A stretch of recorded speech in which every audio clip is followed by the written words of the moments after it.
Si tu veux apprendre ta religion correctement, viens me rejoindre sur ma plateforme en ligne Islami. Croyances, langue arabe, jurisprudence, tajwid, tafsir, sciences du hadith, comportement et exhortation. Tout cela dans une seule et même formation. Tu pourras apprendre les bases de ta religion avec des vidéos simples et détaillées. Pour plus de détails, clique sur le lien dans la description. Bonne vidéo. Assalamu alaikum wa rahmatullahi wa barakatuh. Dans cette nouvelle vidéo, nous allons définir ensemble le mot rêve. Ar-ru'ya. Nous diviserons cette vidéo en 3 parties. La première partie sera consacrée à la définition du mot ru'ya dans la langue arabe et dans le jargon islamique. Dans la deuxième partie, nous verrons ce qu'il faut absolument savoir à propos des rêves en islam. Nous y verrons entre autres les différentes catégories de rêves, la différence entre le rêve et le cauchemar, ou encore le fait de voir le prophète Mohammed sallallahu alayhi wa sallam en rêve. La troisième et dernière partie sera consacrée à l'interprétation des rêves. Nous verrons à travers les textes comment le musulman doit se comporter à propos de l'interprétation des rêves, afin de ne pas s'égarer dans ce sujet et rester dans le juste milieu. Sans perdre plus de temps, on passe à l'explication. Bismillahirrahmanirrahim. Alhamdulillahi rabbil alamin. Wassalatu wassalamu ala ashrafil anbiya wal mursalin. Nabiyyina Muhammadin wa ala alihi wa sahbihi ajma'in. Amma ba'd. La définition du mot ru'ya dans la langue arabe. L'origine du mot ru'ya vient des 3 lettres Ra, Hamza, Alif, qui forment le verbe ra'a, qui signifie voir, regarder, que cela soit avec les yeux directement ou par l'esprit. Quant au mot ru'ya, il signifie ce que l'on voit durant notre sommeil. La définition dans le jargon islamique. Il n'y a pas de différence entre le sens linguistique et religieux. Le mot ru'ya désigne ce que la personne voit durant son sommeil. La différence entre la ru'ya et le hulum. L'origine du mot hulum vient des 3 lettres ha, lam, mim, qui forment le verbe halama, qui possède 2 sens. Le premier désigne la douceur et la mansuétude. Le deuxième signifie rêver. À l'origine donc, le mot ru'ya et hulum ont le même sens. Mais au fil du temps, le mot hulum a été utilisé le plus souvent pour désigner un cauchemar, alors que le mot ru'ya désigne le plus souvent un rêve positif. Ce qu'il faut savoir à propos des rêves. Les rêves sont pris en considération en islam. D'après Samura ibn Jundub radiyallahu anhu, le prophète sallallahu alayhi wa sallam avait l'habitude, après avoir prié la prière du subh, de se retourner face aux gens et dire « Est-ce que quelqu'un d'entre vous a fait un rêve durant la nuit ?» Les catégories de rêves. Les rêves se divisent en 2 catégories. La première concerne les rêves des prophètes. Les rêves des prophètes sont véridiques et font partie de la révélation. Comme le rêve qu'a fait le prophète Ibrahim alayhi salam à propos de son fils, ou celui que le prophète Yusuf alayhi salam a fait à propos de ses frères. Les rêves des prophètes font donc partie de la révélation par consensus, car les prophètes sont choisis par Allah Azza wa Jal et préservés de shaitan. La deuxième catégorie de rêves concerne les rêves de ceux qui ne sont pas des prophètes. D'après Abu Hurairah radhiyallahu anhu, le prophète sallallahu alayhi wa sallam a dit « Lorsque l'heure approchera, la vision du croyant ne mentira pas. Celui qui aura la vision la plus véridique sera celui qui aura la parole la plus véridique. Et la vision du croyant est une branche des 46 branches de la prophétie. Les rêves sont de 3. Le rêve pieux qui est une bonne nouvelle de la part d'Allah, le rêve qui est triste et qui vient de Shaitan, et le rêve qui est dicté par notre esprit. Lorsque l'un d'entre vous fait un mauvais rêve, qu'il change de place et qu'il n'en parle pas aux gens. Ce noble hadith nous indique que les rêves de ceux qui ne sont pas des prophètes se divisent en 3 catégories. La première catégorie est le rêve véridique. Ce qui est voulu par rêve véridique, c'est qu'il s'agit d'un rêve qui va se réaliser, qui vient d'Allah, ou tout simplement des visions positives que voit le serviteur. Ce type de rêve est une branche parmi les branches de la prophétie. Ce qui est voulu par prophétie dans ce hadith est qu'il s'agit d'une information véridique, et non que la personne qui fait ce rêve est devenue un prophète. Abu Darda radhiyallahu anhu a été questionné par un homme à propos du verset « Il y a pour eux une bonne annonce dans la vie d'ici-bas ». Il répondit « Une seule personne m'a interrogé sur cela depuis que j'ai questionné le prophète sallallahu alayhi wa sallam sur cela. » Le prophète me répondit alors « Personne m'a questionné avant toi sur ce verset. Il s'agit de la vision pieuse qu'on fait voir aux croyants. » La deuxième catégorie est le cauchemar. C'est lorsque Shaitan tente d'apeurer l'être humain. Shaitan fait voir à la personne ce qui l'effraie afin de l'attrister. Les signes de ces types de rêves sont que la personne voit des choses contraires à la législation, qui effraient ou qui rendent triste. La troisième catégorie concerne le rêve dicté par l'esprit. Lorsqu'une personne pense constamment à une chose, il se peut qu'il en rêve. L'obsession, la forte envie ou l'amour d'une chose peuvent pousser à rêver d'elle. Les signes de ce type de rêve sont qu'ils concernent généralement les choses permises, comme celui qui se voit en train de manger, de boire ou de jouer. Les catégories du rêve véridique. L'imam Ibn al-Qayyim, dans son livre Ar-Ruh, donne 5 catégories de rêves véridiques. La première catégorie est l'inspiration. Il s'agit d'une chose qu'Allah Azza wa Jal inspire dans le cœur du serviteur et des paroles qu'il lui inspire durant son sommeil. Un ange. Allah envoie un ange dans les rêves du serviteur afin de lui annoncer une bonne nouvelle. La rencontre des âmes. La personne rencontre dans son sommeil les âmes des gens de sa famille qui sont morts ou des gens proches de lui. La montée de l'âme vers Allah Azza wa Jal. C'est lorsqu'Allah Azza wa Jal élève l'âme du serviteur vers lui durant son sommeil. L'entrée de l'âme au paradis. Durant son sommeil, le serviteur se voit dans le paradis d'Allah Azza wa Jal en train de déguster ses délices. Les causes pour faire un rêve véridique. Il est possible pour le croyant de faire les causes pour faire des rêves véridiques. Il est possible pour le croyant de faire les causes pour faire des rêves véridiques. Dans la très grande majorité des cas, les rêves véridiques arrivent aux gens qui mettent en pratique les causes suivantes. Manger halal, appliquer la législation d'Allah Azza wa Jal dans sa vie, dormir en état de pureté rituelle, évoquer et invoquer Allah Azza wa Jal avant de dormir, dormir en direction de la Qibla. Les rêves véridiques arrivent de manière générale aux gens de la droiture qui pratiquent la religion d'Allah Azza wa Jal dans leur vie. Mais il est possible qu'un rêve véridique soit fait par un pervers ou même un mécréant, comme le roi qui a vu cette vache dans l'histoire du prophète Yusuf alayhi salam. Mais ceci est très rare, et la majorité des rêves des gens de l'égarement viennent de Shaitan. Les signes d'un rêve véridique. Il y a 2 grands signes qui permettent au serviteur de savoir si son rêve est un rêve véridique ou non. Ces 2 grands signes sont un accord. C'est lorsque 2 ou plusieurs personnes font le même rêve. Une bonne nouvelle. C'est lorsque le serviteur voit en rêve une bonne nouvelle ou une récompense dans ce bas monde ou dans l'au-delà. Voir le prophète sallallahu alayhi wa sallam en rêve. D'après Abu Sa'id al-Khudri radiyallahu anhu, le prophète sallallahu alayhi wa sallam a dit « Quiconque me voit dans un rêve, véridique est sa vision, car le diable ne peut prendre ma forme. » Ce hadith nous indique qu'il est impossible pour Shaitan de prendre l'apparence du prophète Mohammed sallallahu alayhi wa sallam. Cependant, il est tout à fait possible que Shaitan prenne l'apparence d'un autre homme en se faisant passer pour le prophète Mohammed sallallahu alayhi wa sallam.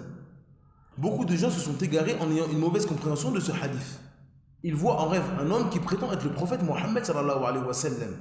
Cet homme leur dit toutes sortes de choses qui peuvent même être contraires à la législation. La personne étant sûre d'avoir rêvé du prophète Mohammed sallallahu alayhi wa sallam prend ses paroles et les applique dans sa vie car il a la connaissance du hadith du prophète sallallahu alayhi wa sallam qui dit que Shaitan ne peut pas prendre son apparence. Cependant, il est tout à fait possible que l'homme dans ce rêve soit Shaitan. Shaitan peut prendre l'apparence de n'importe quel homme et prétendre qu'il est le prophète Mohammed sallallahu alayhi wa sallam. Il est donc très important pour le croyant qui souhaite rêver du prophète Mohammed sallallahu alayhi wa sallam de connaître ses caractéristiques physiques. Pour connaître ses caractéristiques physiques, je vous invite à regarder la vidéo de la biographie du prophète Mohammed sallallahu alayhi wa sallam sur la chaîne. Le lien est dans la barre de description. En résumé, celui qui a vu le prophète sallallahu alayhi wa sallam en rêve l'a sûrement vu, car Shaitan ne peut pas prendre son apparence.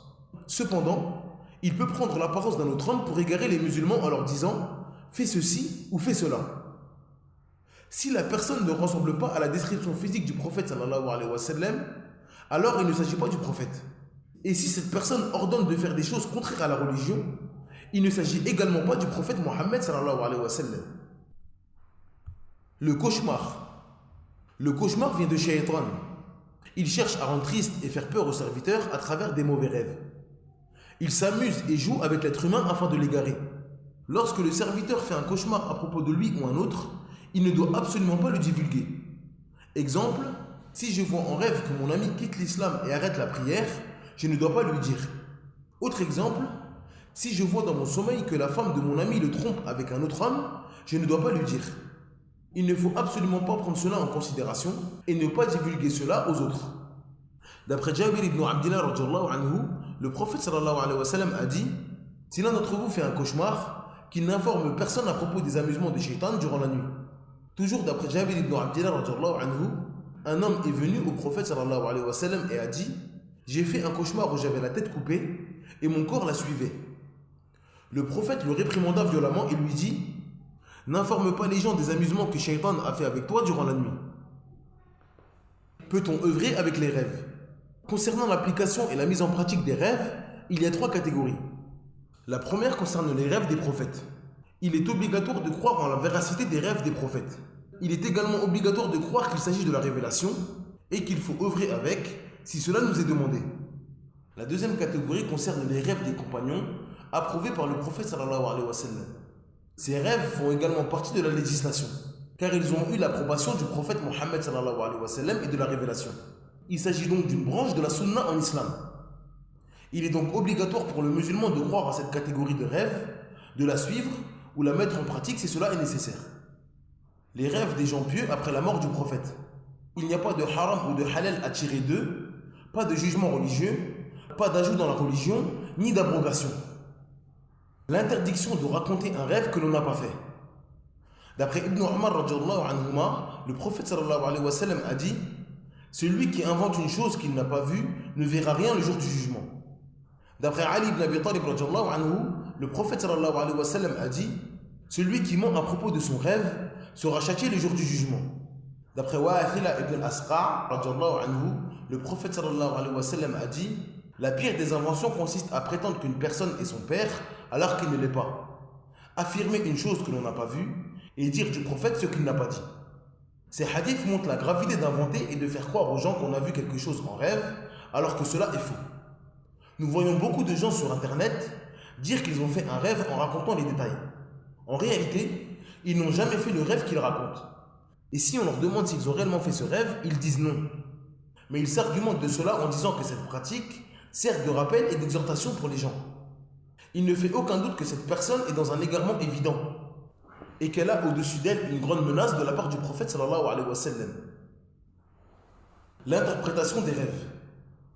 Il est permis d'interpréter les rêves. D'après Abu Hurairah radhiyallahu anhu, un homme est venu au prophète sallallahu alayhi wa sallam et lui a dit: j'ai vu en rêve durant la nuit un nuage qui déversait une pluie de beurre liquide et de miel. J'ai vu les gens s'en abreuver. Certains en prenaient beaucoup, d'autres peu. Puis j'ai vu un câble qui montait du sol jusqu'au ciel. Puis je t'ai vu attraper ce câble, ô messager d'Allah, et monter vers le ciel. Puis un autre homme après toi prit ce câble et monta au ciel également. Puis un autre homme fit de même, jusqu'à ce qu'un homme prit le câble et ce dernier se coupa. On l'emmena jusqu'à la corde, puis il monta. Abu Bakr dit au prophète sallallahu alayhi wa sallam: ô messager d'Allah, je t'en conjure, laisse-moi interpréter ce rêve. Le prophète sallallahu alayhi wa sallam lui dit: interprète-le. Abu Bakr dit: quant au nuage, il s'agit du nuage de l'islam. Et la pluie de beurre liquide et de miel correspond au Coran pour sa consistance et sa saveur. Celui qui prend peu de cette pluie est celui qui prend peu du Coran. Et celui qui en prend beaucoup est celui qui prend beaucoup du Coran.